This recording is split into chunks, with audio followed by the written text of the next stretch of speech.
Welcome back to Coin Sense and Nonsense.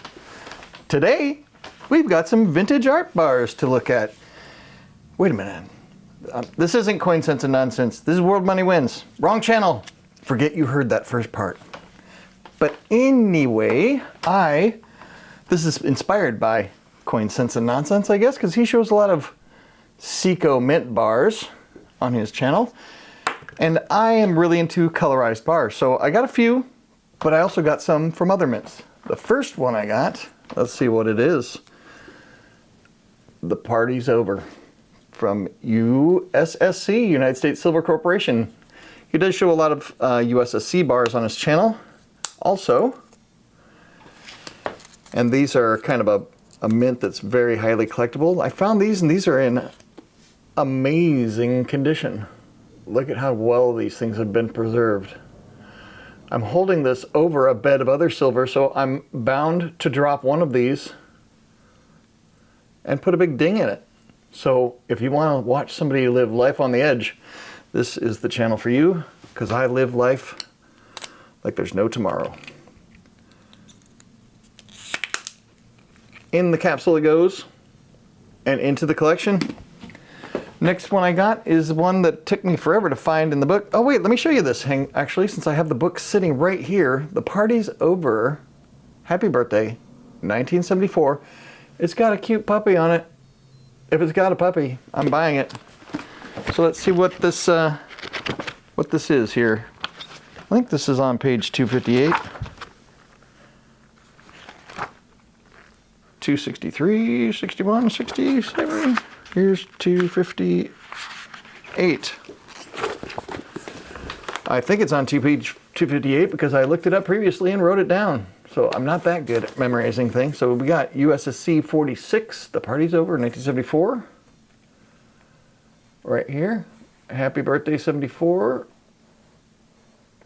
Type 1 reverse, and it's got a $30 rarity value. So that is a pretty darn collectible bar. I only paid, I think I paid for all these bars that I'm going to show you. Let me get some of these casualties out of the way. I think I paid around $45 per ounce for them. So that's not a crazy amount for collectible stuff, especially since this is valued at $30 over spot. Puts it about almost a $70 collector value. But of course, somebody has to pay that for it to actually be realized. Anyway, the next one I got here is a smoking toner. Look at that. Look at the toning on this thing. It's a national bar from 1983, Season's Greetings. It's got the plain back. Let me get it out of this silver condom. The cool thing about vintage stuff is you don't have to worry about handling them too much because they're old. But look at that toning. That is absolutely incredible. It's even more incredible right side up. Look at that. And the back, bam. Holy cow. This thing is amazing. This one's definitely not getting the dip treatment,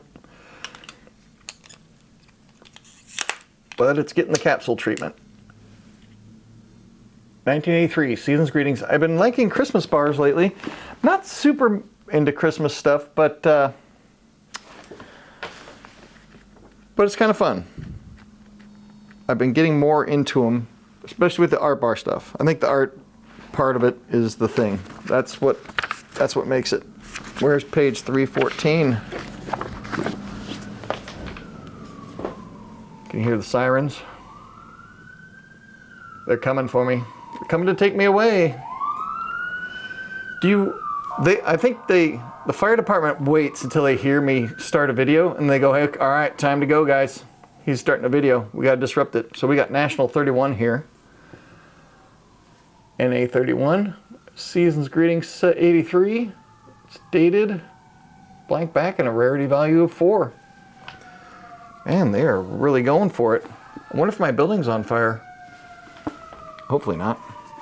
The next one was kind of a pain in the butt for me to find in the book because it's got a horrible picture. And why are you guys still going? Just get all the trucks going. Any more? I'm just waiting to see if I hear any more in the distance.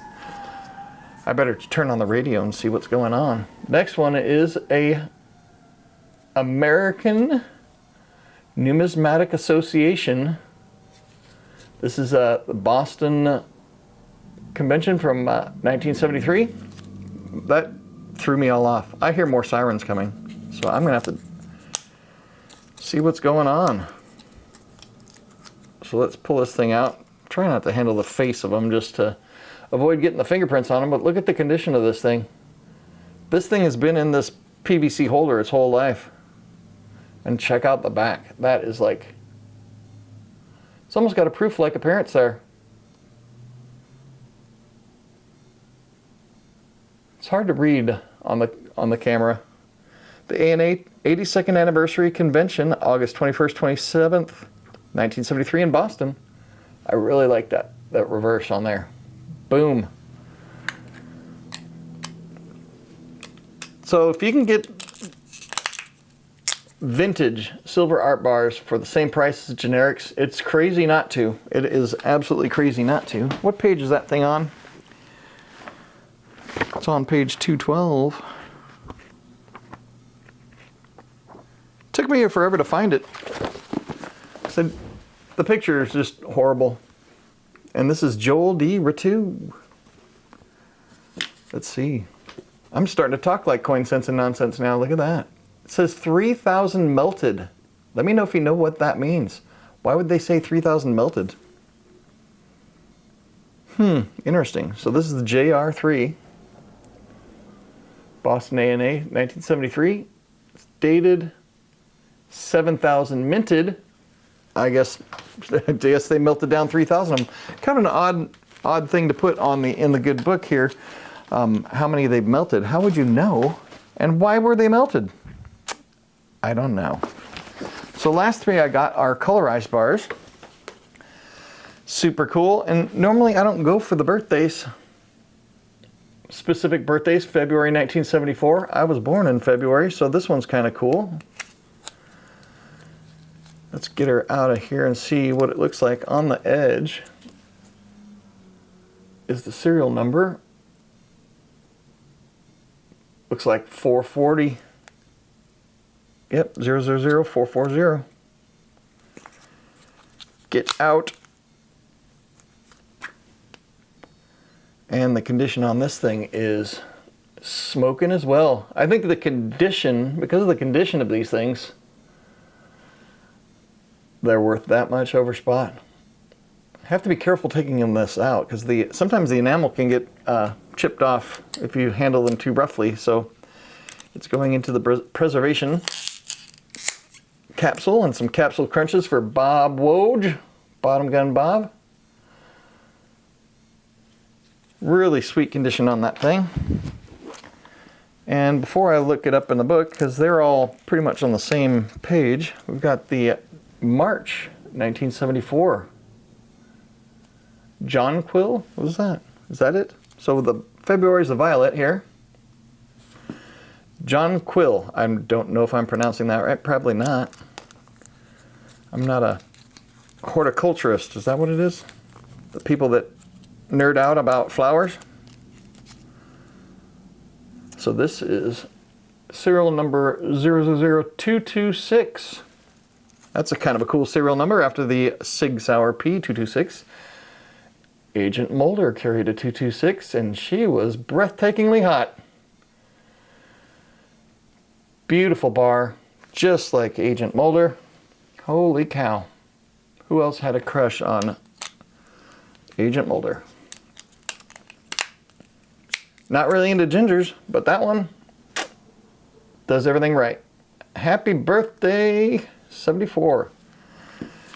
And then the last colorized bar is a Christmas bar.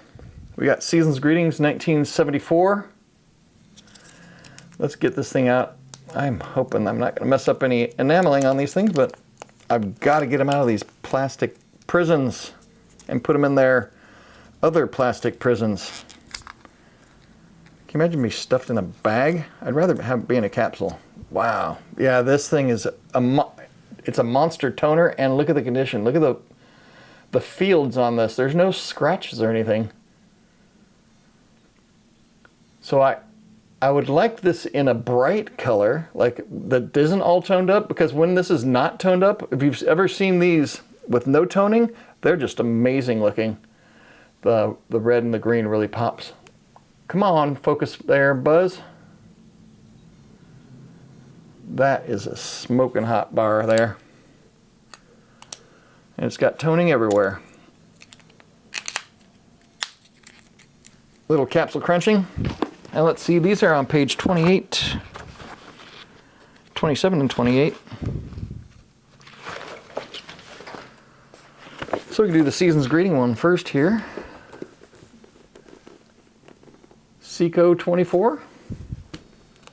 And Seco 24 is down here at the bottom. And the EN after the 24 is enamel. Season's greeting 73.74 enamel. And that one has a $30 rarity value. Really cool. And then the birthday ones, I don't think these are as collectible slash desirable, just because they're kind of specific. So I got February and March. I might have to get all of them. You know, I've got two now. February and March here in the book. That's Seco 5 and Seco 6. I predict they're going to have the same rarity value, even though I didn't look them up. Seco 5 and Seco 6, February and March. Violet and Jonquil, how do you pronounce that? Type 7 reverse, rarity value of 4. So they're not as collectible, but they are cool nonetheless. So I have this other bar box that I got here that I'm making for high value bars, because some of these bars can get really expensive, like these the Great House. I pull this out every once in a while. Great House Productions bars. These can be worth hundreds of dollars. Even though people that don't like vintage say you're just going to get spot for it when you sell it. Well, if you're dumb, you will. I agree there. But if you have 3 brain cells that you can rub together, you'll make quite a bit of money. If you can get these things close to spot or at spot or a couple bucks over spot, or in this case, $5 over spot, which I don't mind paying, I'm super stoked to have them. Anyway, I hope you guys are having an awesome day, and I hope Coin Sense and Nonsense appreciates my little homage to his great channel. I will put a link to his channel in the video description, and you should check it out. If you haven't been there, you are missing out. All shot with one take, so I got no bloopers.